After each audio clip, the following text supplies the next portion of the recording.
So this is my community presentation on nutrition for active kids and teens.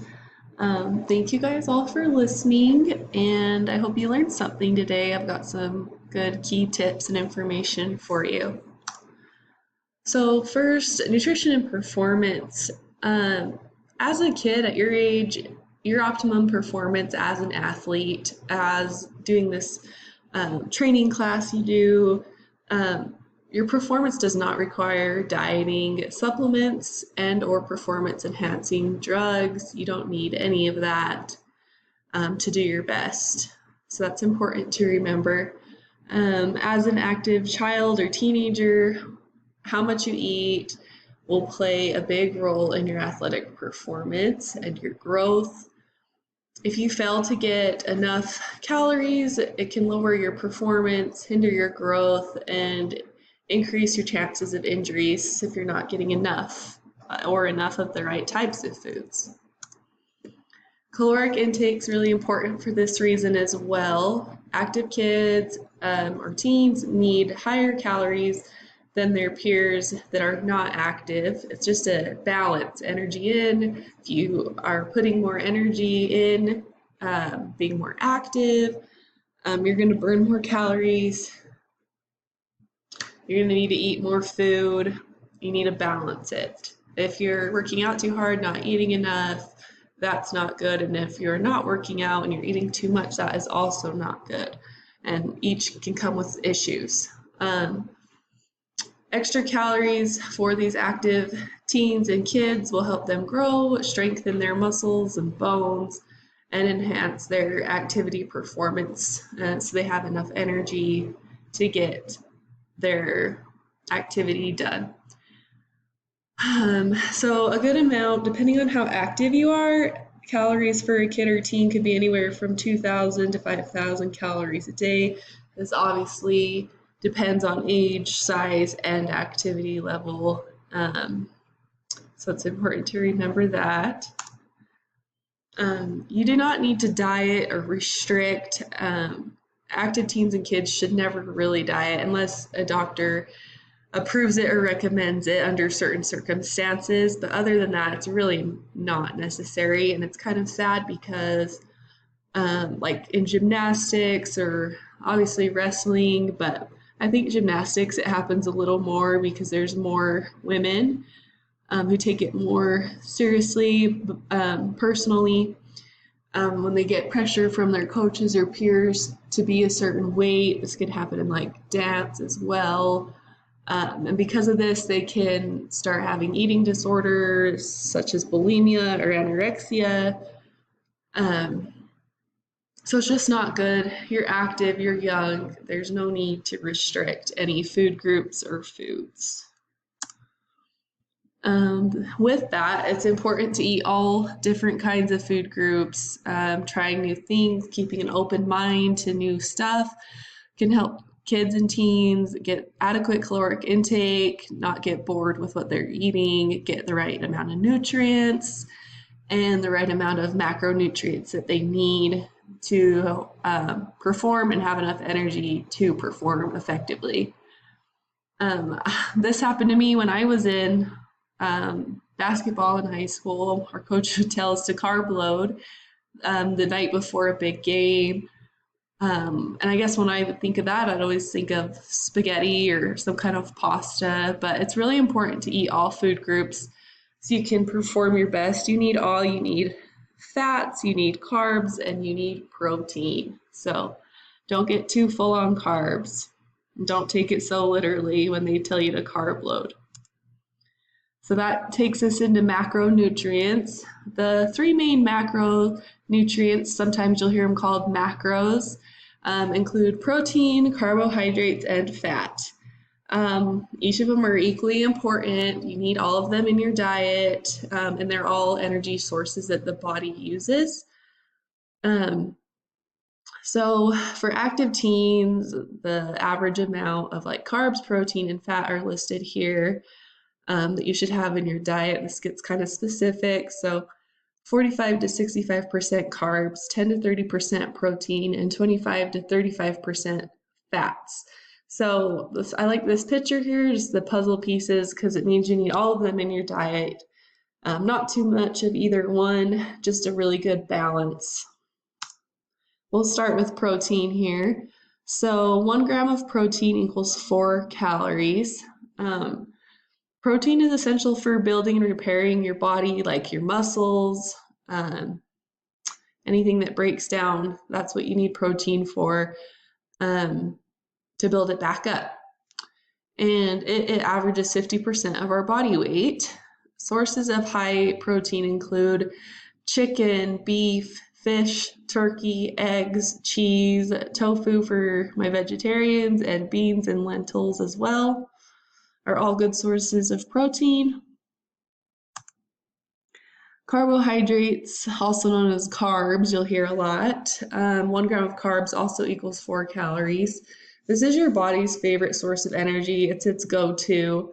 That's why your coach might say carb load, so you'll have more energy. But I think too much carbs can also be a bad thing. Also, it's important to remember there are 2 types of carbs, your complex and your simple carbs. Complex carbs are going to provide you more energy and keep you fuller longer and keep your energy going for a longer amount of time. So these would be good before a night before a game. Examples of these would be buckwheat. My mom used to make me buckwheat pancakes and they'd keep me full all day, it seemed like. Corn, oats, like oatmeal, quinoa, brown rice, potatoes, yams, and strawberries.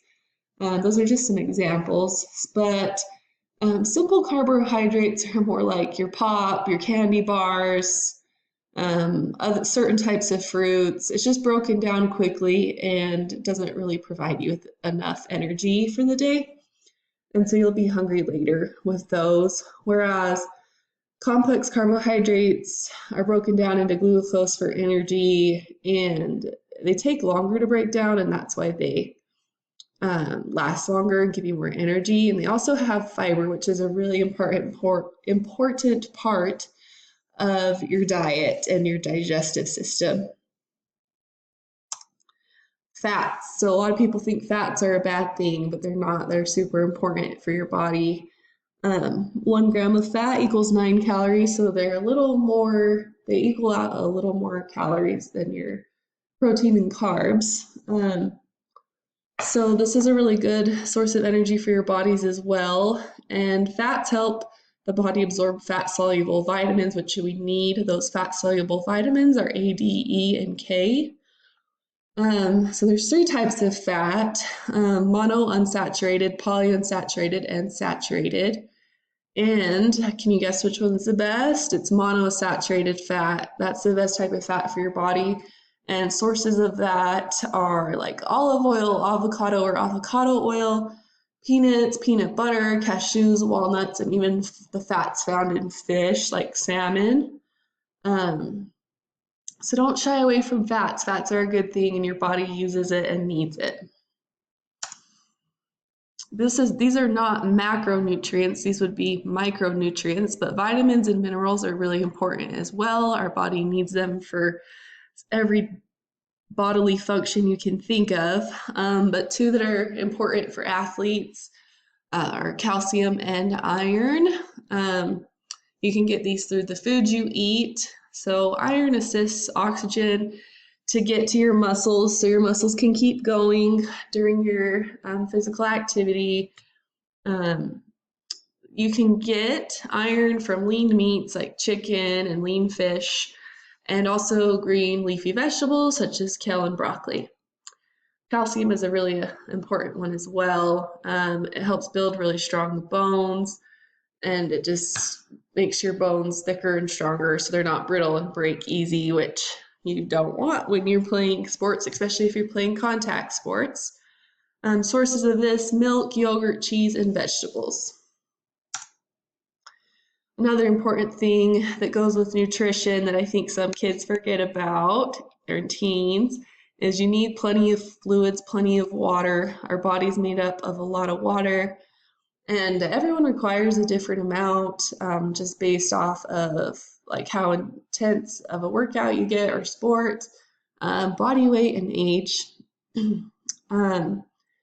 So athletes are told that they should drink before and after exercising as long as 15-minute breaks during exercise to stay hydrated. And I think that's a really good rule of thumb, especially if you need reminders to drink. That's a good way to get in your water. You should drink before you're thirsty. Thirst is a sign of dehydration. You don't want to get to that point. Other signs you might notice of dehydration are headache, nausea, and lightheadedness, and know the signs so you can be prepared and know how to recognize it so you can get water if you need it. Sports that are done in the heat obviously require more exertion and cause greater amounts of sweat, which requires more hydration. Water is a good source of fluid, but if your sports are extraneous and you need some electrolytes and some extreme conditions like a Gatorade or a Powerade wouldn't be a bad idea. And I wanted to touch on this a little bit too, supplements and steroids. I know in the diet industry, they'll tell you you need protein powder or you need, I don't know, Max Gainer. It's a protein powder that helps you gain weight, or amino acids after your workout, all this, or even steroids to help you get stronger. But honestly, those things aren't necessarily needed. Can they be aid in your progress? Maybe a little, yes, but there are other ways to do that.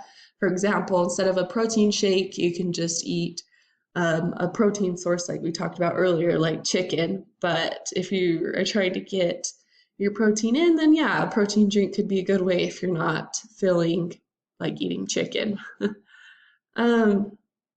So be really cautious of what you're taking. Not everything that they put on the market is FDA approved and may just be a waste of your money if not harmful. One of the harmful things that are kind of going around and always kind of have been are anabolic steroids. I'm sure you've heard of them. If you haven't, they're taken by athletes or bodybuilders who want to gain muscle mass, which it does that for you if you put in the work, but the side effects kind of minimize the good about taking the steroids because they can be pretty harmful. So there's many effects, including psychological effects like paranoia, jealousy, bad temper, aggression, delusional thoughts, poor judgment, and mania.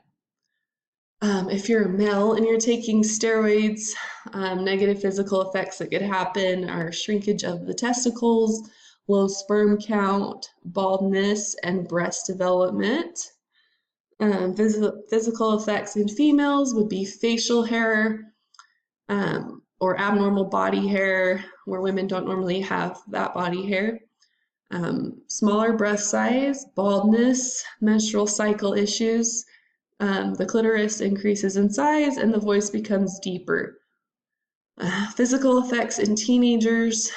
For young kids that take these, this can really stunt your growth as well as your height. So stay clear of those. And I made a fun quiz or a Kahoot. I don't know if you guys have played a Kahoot, but I'll pull it up and we can get you the link and you can play the game and see how much you learned and test your knowledge.